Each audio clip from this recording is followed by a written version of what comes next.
Aloha, everybody, and welcome to the Mind of Marlin and another treetop talk here at the sweet spot on the big island of Hawaii. The ducks are fed, the chickens are fed, now it's time to feed your head. When I grew up, wait, let me change that. When I was still a juvenile, wait, let me change that. When I was in my formative years, no, that's not right either. When I was 7 years old, Kellogg's Sugar Frosted Flakes had already been around for a decade. In 1983, they dropped sugar from the title. After that, who knows what they were frosted with.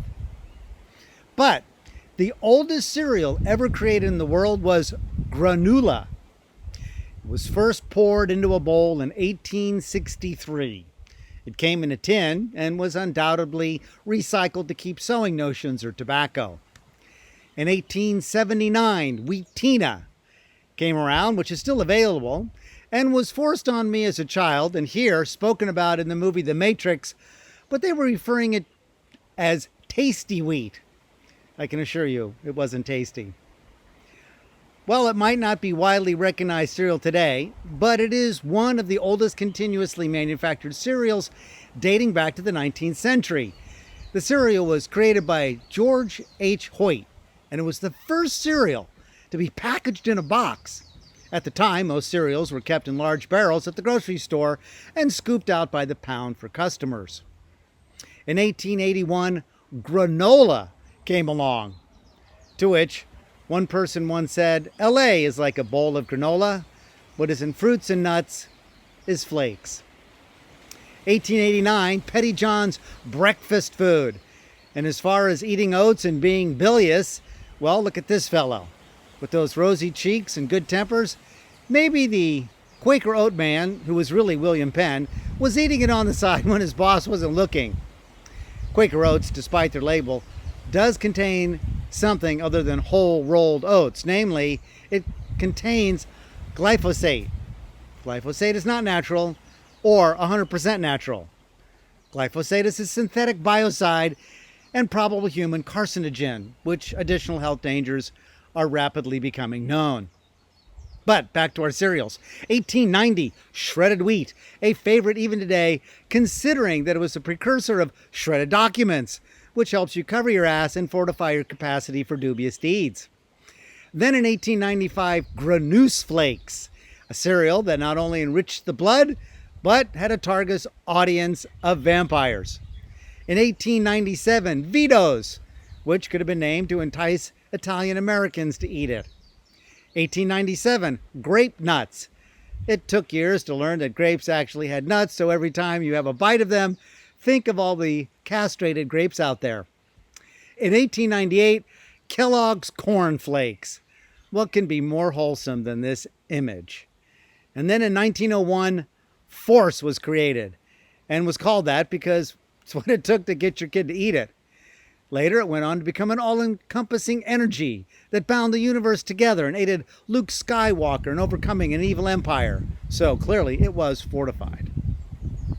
We have come a long way since those days, but just because something has come a long way doesn't mean it's gone anywhere. Today's cereals are like cigarettes. They're addictive, and like a cigarette is a mechanism for delivering nicotine, cereals are a mechanism for delivering sugar. Take Captain Crunch. Please don't. The ingredients are as follows, and you will note that there's more sugar than oat flour, as it is the second ingredient. The serving size is 1 cup, 38 grams. And of that, 17 grams are sugar, just under half the weight. 4 grams of sugar is equal to 1 teaspoon. So you have 4 teaspoons, or 1 tablespoon plus a teaspoon. What kid eats only a cup? 2 or 3 cups would make a bowl. Now you're up to 4 tablespoons of sugar to start the day. No wonder we move on to coffee and cocaine. A line of sugar like a line of cocaine for some people is how they start their day. In the captain's booty bowl, it wasn't enough that they used that much sugar. There was yellow number 5 and yellow number 6, and BHT. That stands for butylated hydroxytoluene. And I kid you not, butylated hydroxytoluene is used to treat genital herpes and acquired immunity deficiency syndrome, like AIDS. Some people apply BHT directly to their skin for cold sores.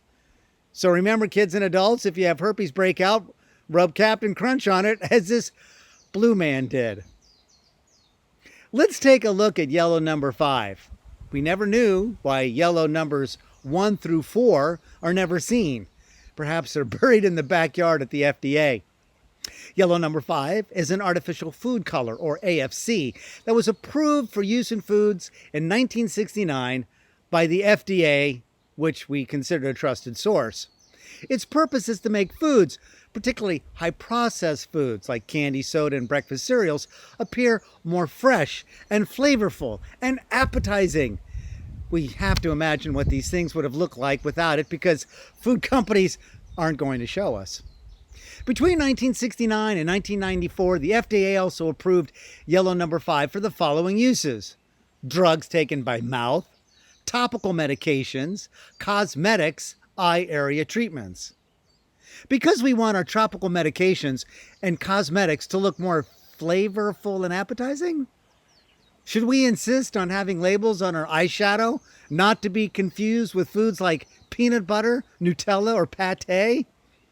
Warning labels are put on plastic bags telling people it's not a toy. Fair enough. But they leave out that some plastic bags keeps babies fresh and flavorful for Democrats and Hollywood elites who, after a hard day's work, just want to pull something out of the freezer and throw it in the microwave. See my piece on minding your P's and QAnons. Now there's yellow number 6, a synthetic dye produced from petroleum. This dye is also FDA approved for use in foods, pharmaceuticals, and cosmetics. According to the nonprofit advocacy organization Center for Science and the Public Interest, about 15 million pounds of petroleum-based dyes are used in food each year. Worryingly, some of those dyes have been found to be carcinogenic at high levels. 3 dyes, red number 40, yellow number 5, and yellow number 6, account for 90% of all dyes used. While still approved for use in the United States, many other countries have banned these chemical coloring agents. Here in the United States, yellow number 5 can be found in colored chips, cheese-flavored pudding and sweets, cereals, waffles, powdered chicken broth, lemon jello, pasta, pickles, ice creams, cupcakes, flavored milk, soft drinks, orange cheese, frosting, pancake mix, crackers, Starburst, and Fruit Loops. The National Institute of Health found a possible link between fruit juices containing a mix of AFCs and hyperactive symptoms in children. Research also suggests moderate to high amounts of this AFC over time may be having harmful effects. Following the release of a groundbreaking study by The Lancet, a respected medical journal, linked AFCs to hyperactivity in preschool and school-age kids. The Food Standards Agency of the European Union deemed 6 AFCs unsafe for kids because it makes them look like this and like this. And they give us fair warning on the boxes with images of what your child's eyes will look like once they suck this up first thing in the morning. Look at these eyes! Am I the only one to notice that the captain is so high on sugar that his eyebrows have left his face? And whereas Hollywood will do sequels to keep a franchise alive, General Mills picked up the baton and created sequels to keep their brands fresh, like yellow number 5. And what the hell do you think is turning the milk green or blue in Halloween Crunch or Beach Bash Crunch? I guess we can be thankful that there are limited editions. In one aisle, in a recently opened supermarket where I live in Pahoa, a very small town, the economics are very depressed. The entire aisle is populated with breakfast cereals from one end to the other on all 5 shelves. Even with the issue of diabetes and obesity being prevalent, major corporations are allowed to continue to pollute the human body long after they've been held into account for polluting bodies of water.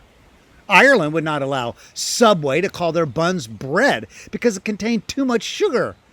Now this is a government protecting their citizens from corporations. Unfortunately, here in America, it's just the opposite. It's the government protecting corporations from the citizens.